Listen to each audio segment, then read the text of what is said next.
ವಡೆ ಮಾಡ್ತಿದ್ದೀವಿ. ಇದು ಕಡಲೆ ಹಿಟ್ಟು, ಖಾರ, ಜೀರಿಗೆ, ಅರಿಶಿನ ಪುಡಿ, ಗರಂ ಮಸಾಲ ಇದನ್ನು ಎಲ್ಲ ಹಾಕಿ ನಾವು ಇದು ಹಳದಿ ಇದು ಮಾಡಿ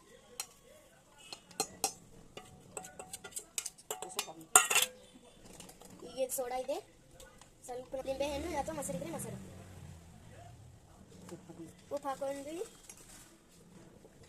ಮಿಕ್ಸ್ ಒಂದು ಸ್ವಲ್ಪ ನೀರು ಹಾಕೋಬೇಕು. ಇದು ನೋಡಿ ಎಲ್ಲ ಮಿಕ್ಸ್ ಆದ ನಂತರ ಈ ರೀತಿಯಾಗಿ ಆಗಿದೆ. ಈಗ ರೋಲ್ ಮಾಡೋಣ ನಾವು. ಇದು ಎಲೆಗೆ ಹಚ್ಚೋಣ.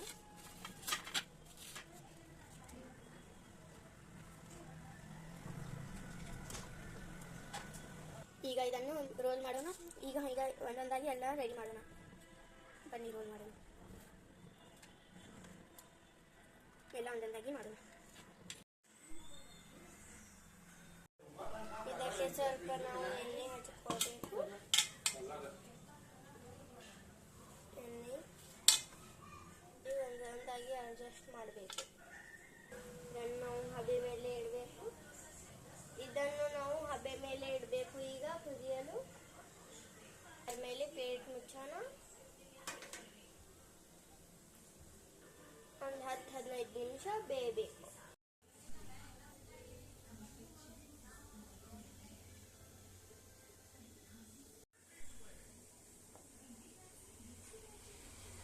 ಈಗ ಒಗ್ಗರಣೆ ಹಾಕೋಣ. ಸಾಸಿವೆ ಜೀರಿಗೆ ಹಾಕೋಣ.